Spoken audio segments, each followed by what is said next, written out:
اپنی عقل کے گھوڑے نہیں دوڑاؤ کہ یار میری سمجھ میں آتا ہے ایسا نہیں ایسا ہونا چاہیے.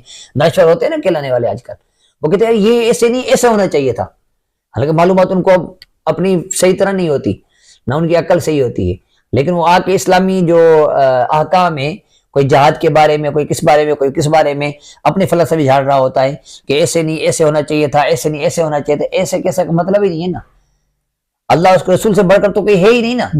تو جب قرآن نے کہہ دیا, حدیث میں آ گیا, تو بات ختم نا. اب کون سے عقل کے گھوڑے دوڑا رہے ہو کہ ایسے نہیں ایسے ہونا چاہیے؟ تو تمہاری پالیسی تمہارے پاس جو اللہ کا حکم, رسول کا حکم ہے, اس کو ماننا چاہیے, اس سے آگے نہیں بڑھنا چاہیے.